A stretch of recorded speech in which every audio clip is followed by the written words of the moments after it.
Buenos días, mis hermanos. Vamos por favor buscando Primera de Pedro, capítulo 4, y vamos a compartir hoy versículos del 7 al 11, por favor. Primera de Pedro, capítulo 4, versículos del 7 al 11.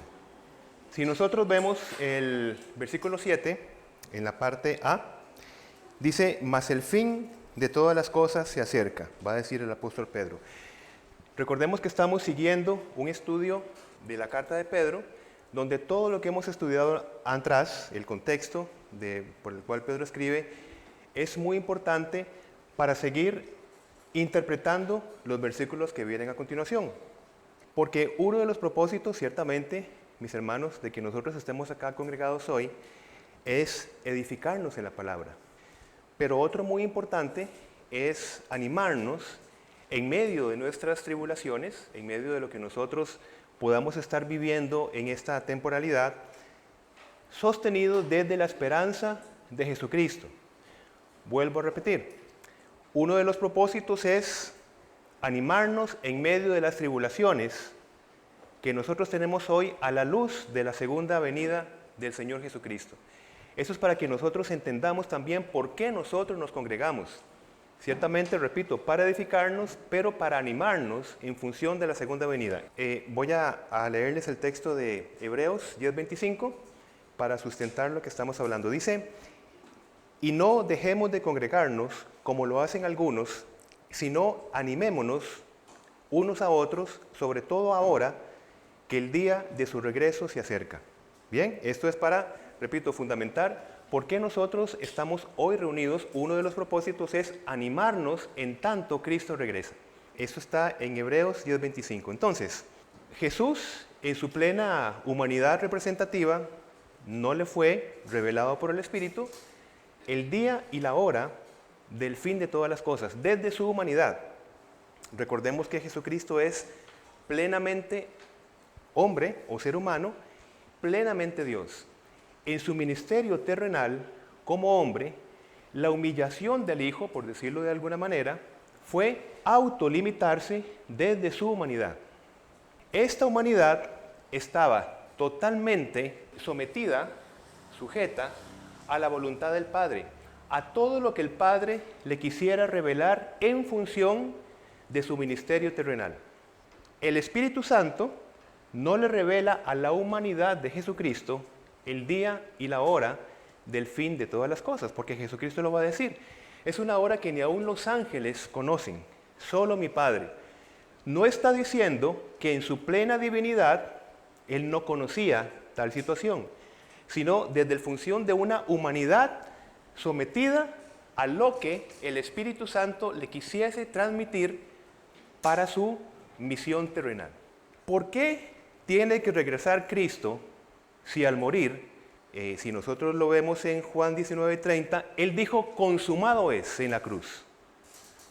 Dijo consumado es, y a la vez hay un tiempo en el cual vivimos nosotros ciertamente en una tensión todavía, padeciendo por el pecado hasta el regreso de Jesucristo. Y en la cruz dijo consumado es. Mis hermanos, quiero decirles que es muy importante que nosotros entendamos la consumación como una obra salvífica que fue inaugurada y asegurada por Cristo en la cruz. Repito el punto. Todo esto es porque ahora vamos a conectarlo con el texto, por supuesto.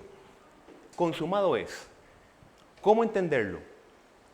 Es una obra no terminada, sino inaugurada, que va a esperar la culminación de todas las cosas. Se culmina la inauguración y la certeza, la seguridad, que esa obra que a la vez esperamos será. Y esa es esperanza.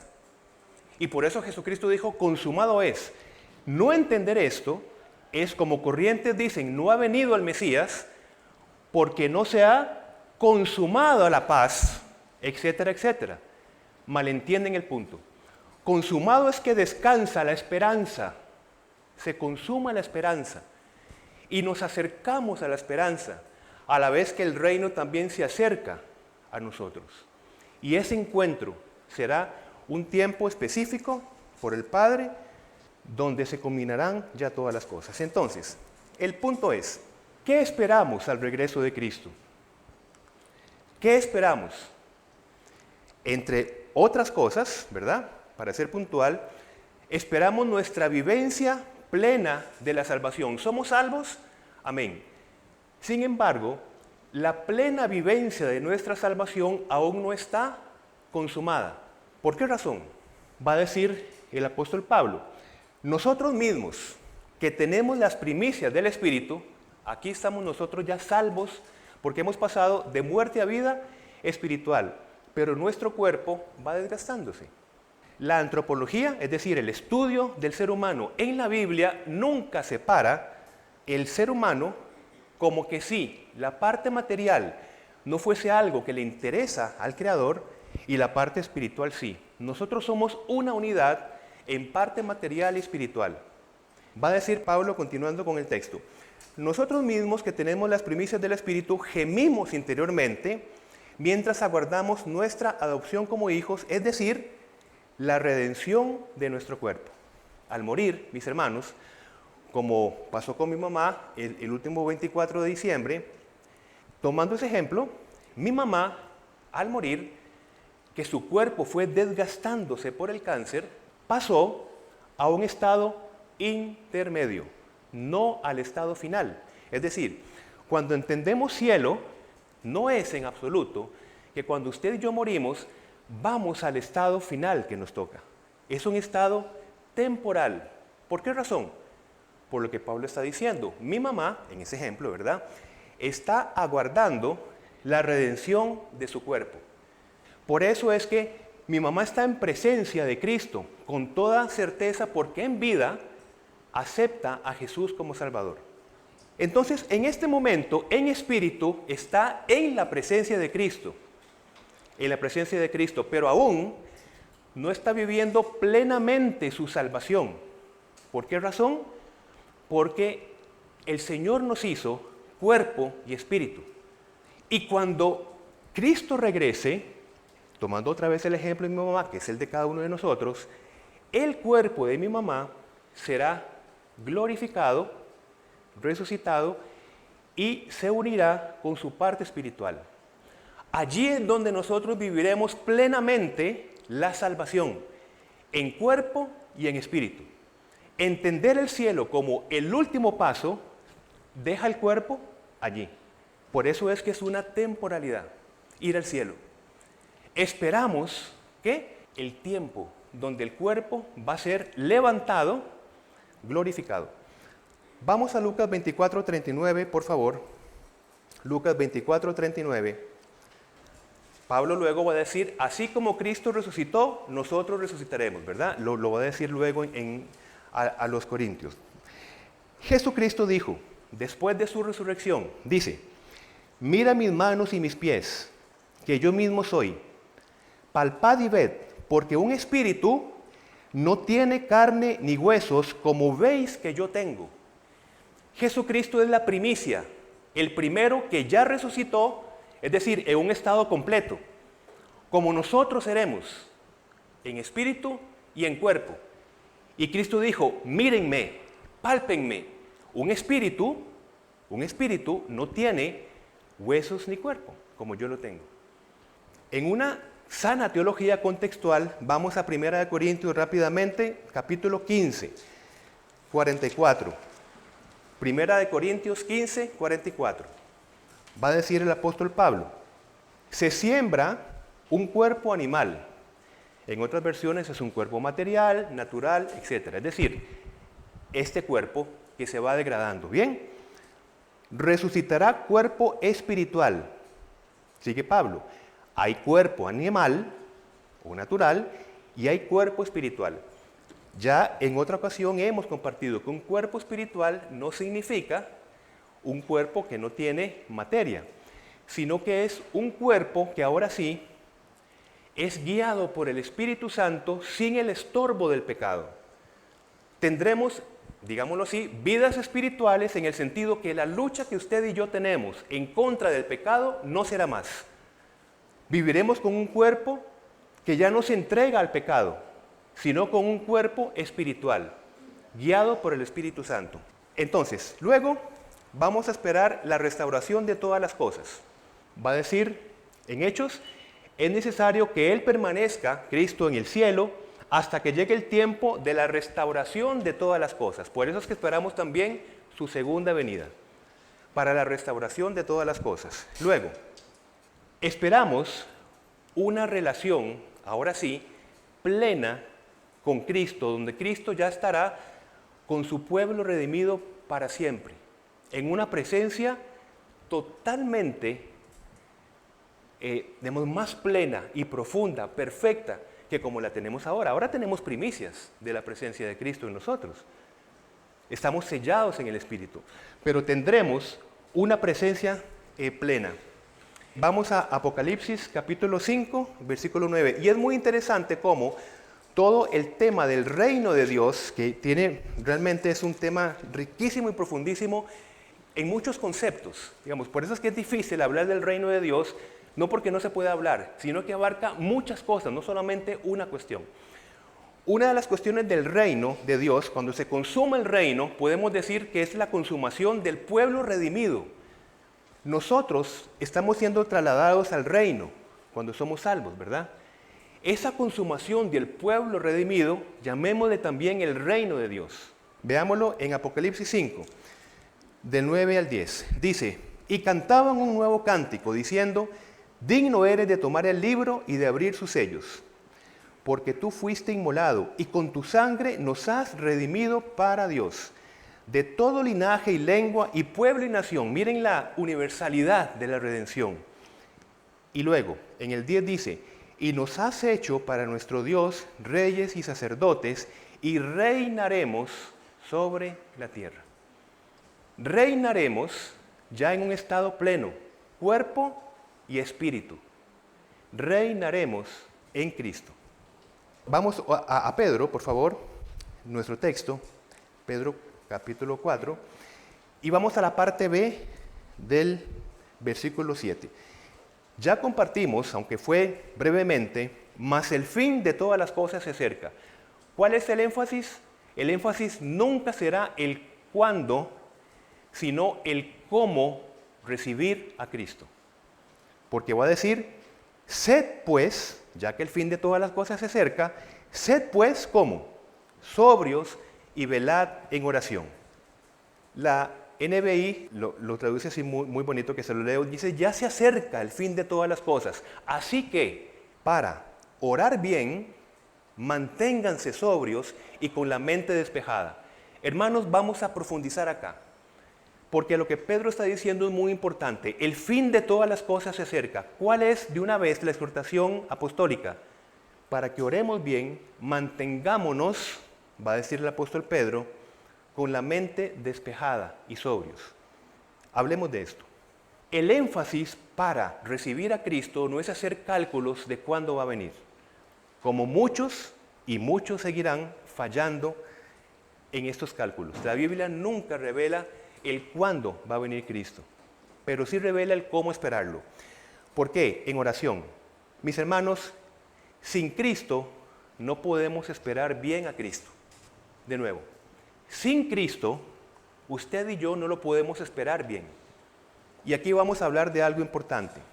Sin una vida de oración, mientras esperamos a Cristo, repito, sin una vida plena de oración, vamos a ser estorbados por lo malo mientras esperamos a Cristo. Entremos en el punto. Pablo ya ha hablado, ya ha exhortado en 12:21 algo muy importante: no se dejen vencer por lo malo. Venzan lo malo, ¿cómo? No con la ley del talión. Ojo por ojo, diente por diente, ¿verdad? Porque ya Jesucristo la limitó en Mateo 5:38. Se os fue dicho, ojo por ojo, diente por diente, mas yo os digo, y ya hace un nuevo listón. Si nosotros no oramos, mis hermanos, nosotros no tenemos acceso al trono de la gracia. Si no tenemos acceso al trono de la gracia, no somos ayudados, digamos, para el auxilio que necesitamos. Si no somos ayudados, nosotros continuamos manteniéndonos en ese estorbo del mal. Ven que es como un ciclo. Por eso Pedro, otra vez, en el contexto de una iglesia perseguida por personas muy malas, va a decir, la esperanza es que Cristo regresa, pero manténganse sobrios y en oración, para que mientras Cristo venga, que es nuestra esperanza, el mal de los otros no les estorbe a ustedes. Vamos profundizando en el punto. Si nosotros esperamos mal la venida de Jesucristo, ¿qué es esperar mal? Responder a lo malo con lo malo. Para etiquetar el punto, ¿qué es esperar mal? Cuando usted y yo en nuestra cotidianidad, en las pequeñas cosas, respondemos a lo malo y a lo malo, dentro y fuera, con lo malo. Ese es estorbar. Ahora, Pedro da énfasis a esto porque va a hablar, vean ustedes el versículo 8, va a decir, y ante todo, tened entre vosotros ferviente amor. Vean que está hablando de la esperanza de Cristo, ¿bien? Que Cristo regresará. Pero dice algo importante, ante todo, tengan en ustedes ferviente amor. Y va a decir, porque el amor cubrirá multitud de pecados. Mis hermanos, tener o mantenerse en fervor, es importante entender esta palabrita, fervor. No se refiere a un estado emocional, sino es muy importante a una actitud que persevera y se sostiene incluso cuando cueste. Ya Pedro lo habló en 2.18. ¿Recuerdan? En 2.18, cuando le está hablando a los criados, al final usted va a leer, sino también a los difíciles de soportar. Todo el versículo dice, criados, estad sujetos con todo respeto a vuestros amos, no solamente a los buenos y afables, sino también a los difíciles de soportar. Eso significa amor fervoroso. De nuevo, no lo relacionemos con un estado emocional, sino con una actitud que persevera y se sostiene incluso cuando cueste. Esto es importante para entender lo que Pedro va a decir al final del versículo 8, porque el amor cubrirá multitud de pecados. Mis hermanos, Pedro no está diciendo que el amor quita el pecado. Está diciendo que el amor cubre multitud de pecados. Quien quita el pecado de nuestra vida es la fe en el Cordero de Dios. No que una persona sea amorosa por la vida y dadivosa por la vida y bondadosa por la vida. Cuando somos salvos en Cristo, el amor cubre multitud de pecados. ¿Cómo entender esto? Mis hermanos, recordemos que está Pedro hablando de un amor fervoroso, es decir, un amor que se conserva constantemente pagando bien ante lo malo. Miren, el amor ferviente impide que el pecado del otro se convierta, llamémoslo así, en la materia prima para mi propia respuesta y sea vencido por lo malo. Por eso es que el amor cubre multitud de pecados. Es decir, viene un agente A y va a actuar de mala manera. Un chisme, una falta de perdón, una ofensa, etc. La maldad, cualquiera que sea. Ya nos está dando una materia prima, entre comillas, para que yo responda desde esa materia prima. Pero si el amor se interpone, es decir, el amor entendido como pagar bien al mal que recibo, no utilizo esa materia prima para responder. Porque si lo hago, yo empiezo a trabajar en mí una raíz de amargura, una falta de perdón, un resentimiento, un chisme, una murmuración. Por eso Pedro dice, el amor, si ustedes responden a lo bueno, con lo bueno hacia lo malo, les va a cubrir ese riesgo de utilizar la materia prima del mal para utilizarlo en la respuesta que ustedes den. Por eso el amor cubre multitud de pecados. Cubre, no quita el pecado. Cubre. Vean qué fuerza lo que Pedro está diciendo en el contexto de la carta, donde estaban recibiendo y recibirá la iglesia una persecución fatal. Nosotros leemos en Romanos 8:28, a los que aman a Dios, todas las cosas le ayudan a bien. Mis hermanos, vamos a entender bien esto, por favor, a la luz de lo que estamos hablando en Pedro. A los que aman a Dios, todas las cosas le ayudan a bien. mis hermanos, no significa, por favor, que Dios tome algo del mal para usarlo como materia prima para un bien. Esto teológicamente es importante que lo entendamos. Dios no tiene ninguna relación con lo malo. No negocia con lo malo. No se pone de acuerdo con lo malo. Digamos que lo malo sea una sustancia, digamos. Dios no toma esto, lo remodela, trabaja para que esto se convierta en un bien. No significa eso el texto. Lo que significa es que cuando está el mal, Cristo nos potencia para lo bueno. Cuando yo respondo desde el bien, yo estoy creciendo en Cristo, porque es el ejemplo de Cristo. Entonces, este mal, sin que yo negocie con lo malo, ni Dios tampoco, ahora sí se convierte en un bien para mí. Es decir, Dios no se ensucia las manos con lo malo, sino que fortalece al creyente en lo bueno para que en esa constancia la persona, usted y yo, crezcamos para lo bueno. El mal siempre es el mal. La muerte no debería pasar en la creación. Lo malo es siempre lo malo. No es aquello de que voy a esperar algún bien con esto que me está pasando malo. El mal no tiene cabida en la creación de Dios. Dios es luz y no hay sombra de variación en Él. Entonces, de nuevo, ante lo malo, las cosas no van a transformarse en bien estando nosotros pasivos, esperando que las cosas en algún momento tengan para bien algo. No, somos llamados a resistir lo malo con lo bueno. Y en esa resistencia, ahora sí, ese pretendido mal que va a ser en nosotros, va a conformarnos más con la imagen de Cristo, que es lo que dice el versículo que viene, después de Romanos 8:28, el que viene, el 29, dice, identificarnos en Cristo. Somos hijos de la luz, de Dios, que no tiene ninguna negociación con lo malo. Lo malo es lo malo. Y lloramos por lo malo. Lloramos por la muerte, lloramos por la enfermedad. No que la enfermedad se transforma en sí misma en un bien, mis hermanos. Porque si la persona responde mal a la enfermedad, no va a sacar ningún bien. Lo malo es siempre lo malo. La enfermedad es siempre una enfermedad que no tiene cabida en la nueva creación.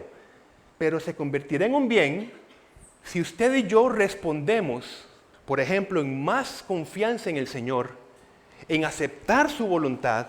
Ahora sí que ese mal, en su vida y en la mía, va a ser un bien. Pero el mal queda queditito allá en la esquina. Sigue siendo malo. No se transformó en sí mismo el mal en una luz, en un bien, sino que el Señor fortalece nuestro corazón para que ese pretendido mal salgamos nosotros victoriosos.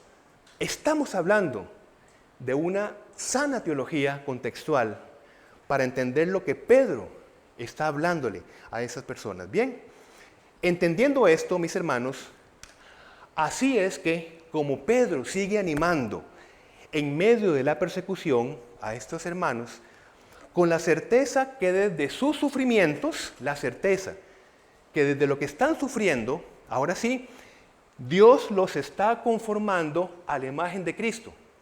Ese es el ánimo que les pone. Veamos 2:21.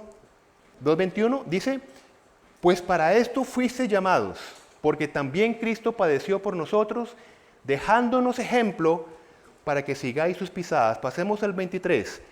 Quien cuando le maldecían, no respondía con maldición. Cuando padecía, no amenazaba, sino encomendaba la causa al que juzga justamente. Esta imagen de Cristo, va a decir Pedro, les animo a que si ustedes en medio de la tribulación responden como Cristo, ustedes van a ser edificados y bendecidos en medio de la persecución. Pero vean el condicionante, si responden al mal con lo bueno. A pesar de lo dicho, es imposible hacer esto en nuestra humanidad, a menos que permanezcamos en Cristo, porque si no sería un mero llamado ético en fuerzas humanas, un concepto de año nuevo. A partir de ahora, 1 de enero, voy a responder bien a lo malo. Eso no está diciendo Pedro. Está diciendo la promesa de pertenecer a Cristo, permanencia en Cristo, y de allí Cristo nos fortalece para vivir una identidad dada por Cristo.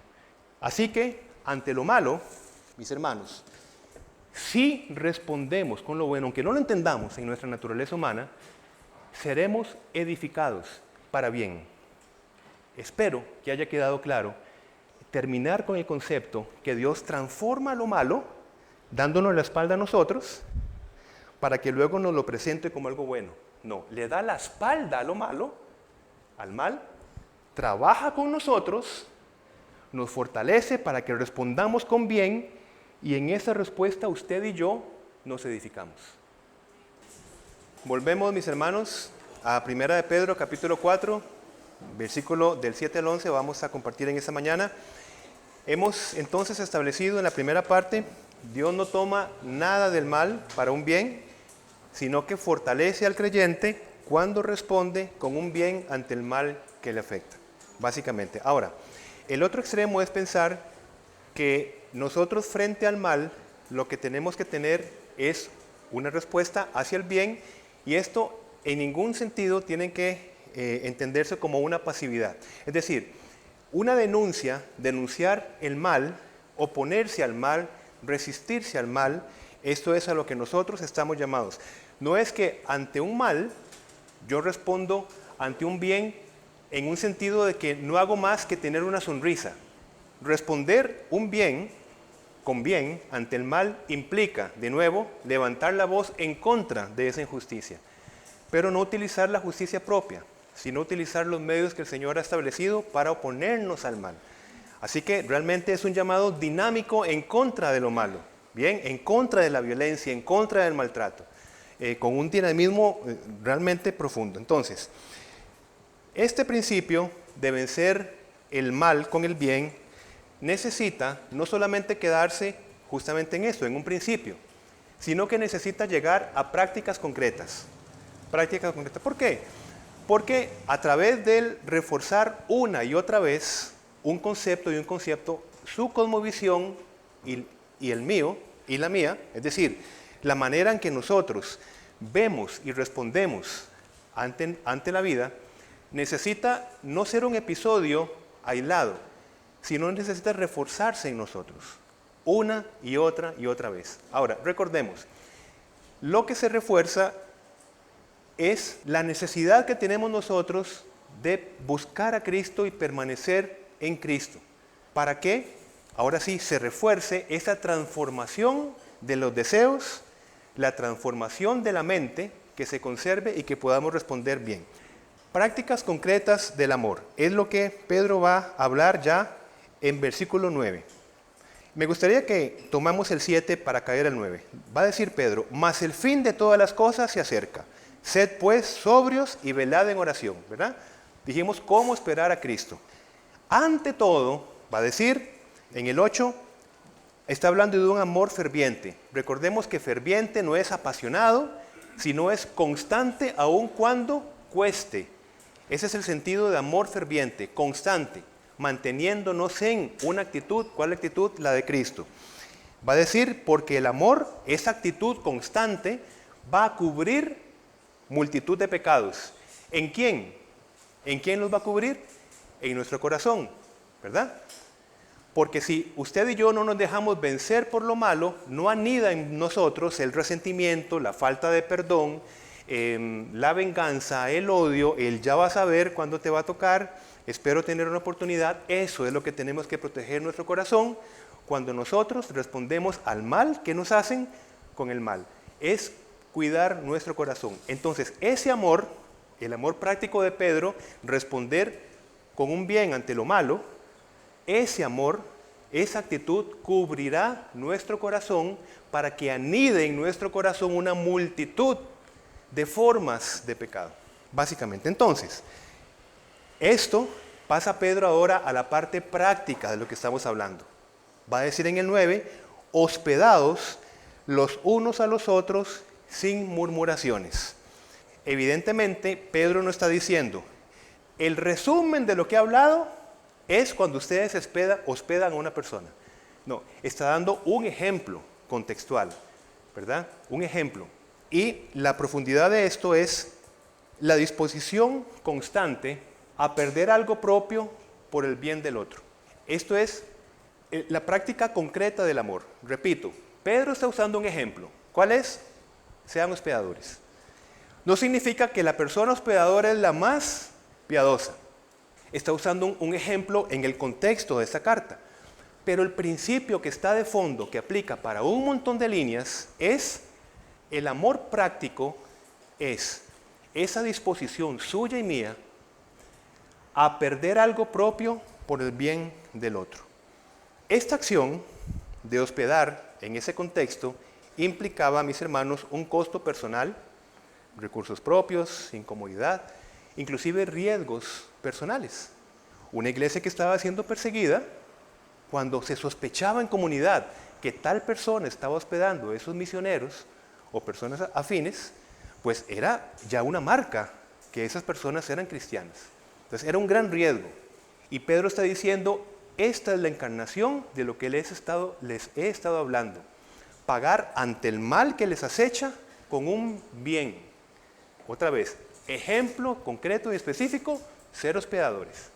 Pero no agota lo que Pedro está queriendo decir, por supuesto, ¿no? Si no se entiende el amor, si no se vive el amor como disposición a perder algo propio, espero darme a entender bien.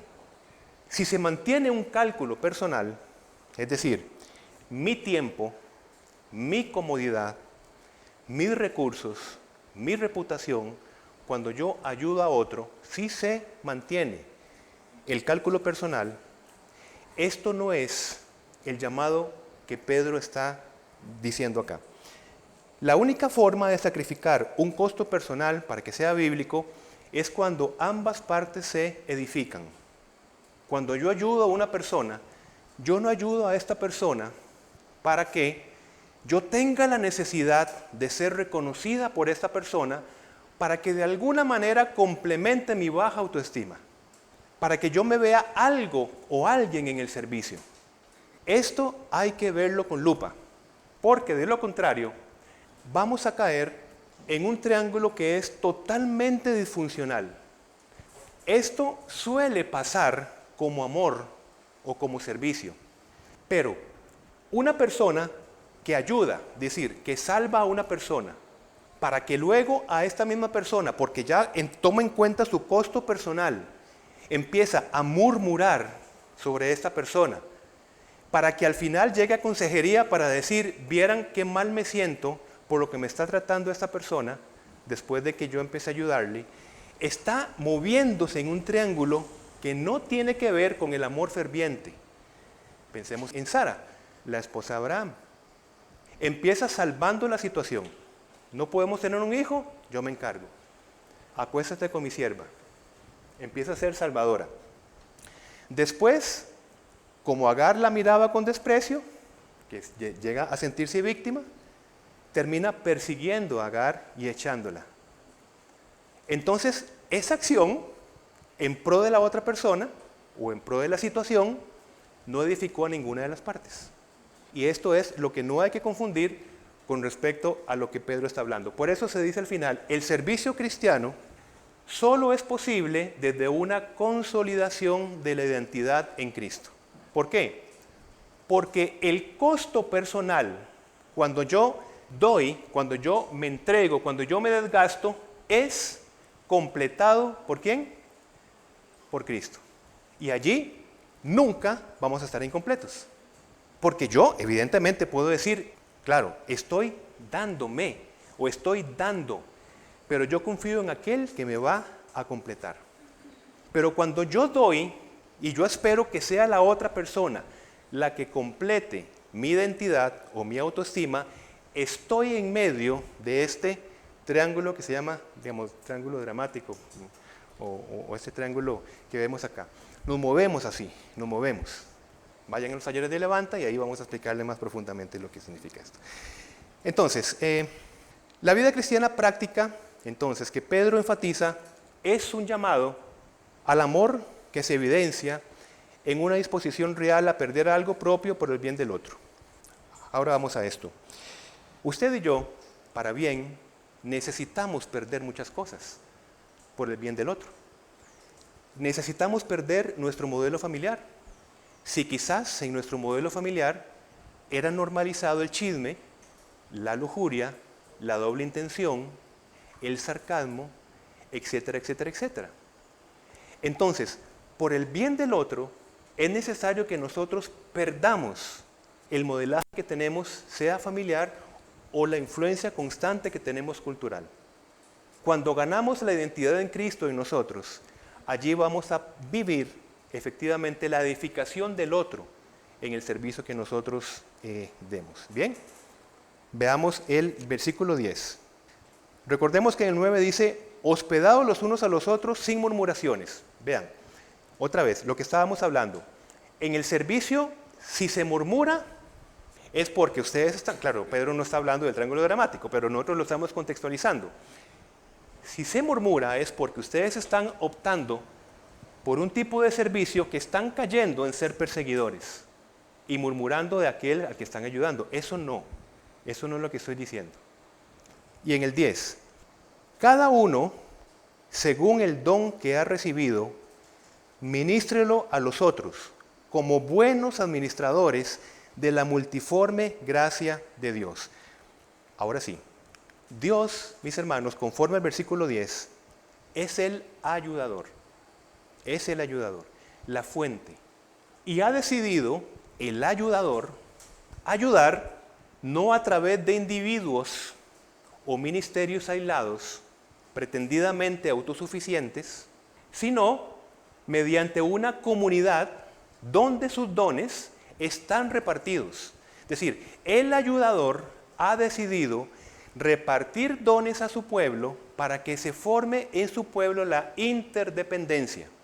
Que nos necesitemos unos a otros cuando queramos ayudar a una persona o una situación. De modo que nadie pueda servir sin necesitar a los demás. Sobre esto, volvamos a leer el 10. Es decir, vean que Pedro está hablando de lo que apremia, la tribulación. Ayúdense, hospédense, ¿verdad? Hospedaos. Pero pasa inmediatamente a decir, cuidado, porque todo es en contexto de comunidad. Porque aquel que hospeda puede pensar que es mejor que el otro. Va a decir el 10, cada uno según el don que ha recibido. Es decir, la ayuda que está hablando en general, el amor práctico, esa ayuda Dios la da según Él ponga a disposición el don de cada uno, a como Él quiere repartir, en comunidad. Ministrelo a los otros como buenos administradores de la multiforme gracia de Dios. El versículo 11 va a decir, si alguno habla, reforzando lo que estamos diciendo, si alguno habla, hable conforme a las palabras de Dios. Si alguno ministra, ministre conforme al poder que Dios da, para que en todo sea Dios glorificado por Jesucristo, a quien pertenecen la gloria y el imperio por los siglos de los siglos. Amén. La gracia que sostiene, mis hermanos, la gracia que anima, la gracia que apoya en la tribulación, viene de Dios, pero circula por una comunidad interdependiente. La gracia viene de Dios, pero llega a nosotros a través de muchos hermanos, cada uno según el don que Dios le ha dado a cada uno. Y quiero decir acá que inserto dentro de esta palabra don, ¿verdad? Esas personas que animan, esas personas que consuelan, esas personas que dan un versículo bíblico, esas personas que sostienen económicamente, es decir, cada uno repartido con diferentes dones. Y esta dinámica nos va a proteger nuestro corazón de dos peligros: el protagonismo y el aislamiento, es decir, yo con mis fuerzas, yo con mis capacidades. En el versículo 11, como acabamos de leer, si alguien habla, si alguien consuela, en medio de la tribulación, otra vez, pensemos en el contexto en el que estaba esa comunidad de Pedro, ¿no? Si alguien consuela, solo será de bendición, esa persona que consuela, que ayuda, etc., si se fundamenta en la palabra de Dios. el 11 de nuevo. Si alguno habla, hable conforme a las palabras de Dios. Si alguien sirve, ayuda, etc., ese servicio solo será de bendición si viene desde la fortaleza que Dios da, cuando el servidor previamente busca la presencia del Señor. El 11 luego va a decir, si alguien ministra, sirve, ¿verdad? Ministre o sirva conforme al poder que Dios da. Está muy claro la dependencia que tenemos nosotros del Señor. ¿Por qué esto es tan relevante para nosotros, mis hermanos? Porque sea que hablemos, sea que sirvamos, todo es para que Dios sea glorificado por Jesucristo, que es lo que va a decir Pedro. Para que en todo sea Dios glorificado por Jesucristo, en el 11, a quien pertenecen la gloria y el imperio por los siglos de los siglos. Amén. Cristo es el centro de aquel que tenga un ministerio de escatología, de las últimas cosas. Cristo es el centro de aquel que tenga un ministerio de antropología, estudiar el ser humano. Eclesiología, misión, etc. Cristo es el centro. Cristo es el criterio de autenticidad de todo ministerio. Bueno, esos son los peligros, ¿verdad? El protagonismo y el aislamiento, el esfuerzo propio. Hermanos, es que si se señala la palabra es porque es tendencia de nuestro corazón, individual y ministerial, caer en estos dos peligros. Por eso se señala acá. No existe, hermanos, una vida cristiana, una familia cristiana, un ministerio cristiano, una prédica cristiana, un centro de estudios cristiano, lo que sea, si Cristo no es el centro y la piedra principal. No puede llamarse un instituto de enseñanza cristiana si Cristo no es el centro en todo. No hay un ministerio cristiano que ayude, que sirva, lo que sea, si Cristo no es el centro de ese ministerio y que se manifieste en prácticas concretas. Y ahora sí, digamos, entendiendo hasta el versículo 11, lo voy a leer otra vez. Pedro cuidando el corazón de los que van a ayudar. Vean qué está diciendo. Si ustedes tienen un amor ferviente, lleven el amor a la práctica. Esto es lo que está viniendo, lo que está diciendo Pedro. Llévenlo a la práctica. Cuando ustedes están llevándolo esto a la práctica, cuídense de no verse como protagonistas, aislados, ni que están haciendo esto por esfuerzo propio. Cuídense de esos dos peligros en medio de la ayuda que las personas van a necesitar. Pedro no solo nos dice que Dios ayuda por medio de una comunidad de dones. Nos dice cómo evitar que esa comunidad se convierta en un sistema de egos espirituales. ¿Cómo lo vamos a evitar? Sobre este fundamento que Pedro está diciendo, hablando, o sea, ministerio de consejería, exhortación, etcétera, consejo, hablando desde su palabra, sirviendo desde su fuerza, viviendo para su gloria. Son los tres fundamentos de su vida, mi vida y todo ministerio que se llame cristiano. No puede haber otro, no puede haber otro. Si hay un ministerio que tiene una carencia de oración, ese ministerio está entrando en un peligro muy grande que Pedro está señalando acá, que es la autosuficiencia y el aislamiento. Podemos hacer ministerio por nuestra capacidad. Mucho cuidado con esto. Y Pedro lo está diciendo en un contexto donde realmente se necesitaba la ayuda. Este es el tipo de familia, sobre estos fundamentos, hablando desde su palabra, sirviendo desde su fuerza y viviendo para su gloria.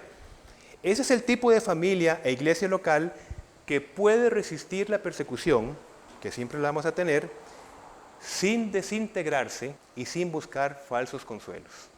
Hermosa la palabra que Pedro nos está diciendo acá. Importante entender el contexto.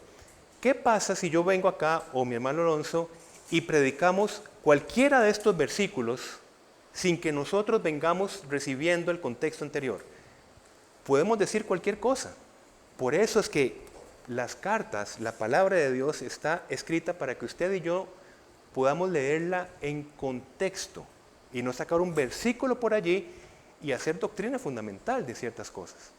Peligrosísimo esto. Así que, mis hermanos, animémonos desde la venida de Jesucristo y entendamos el principio de esta mañana.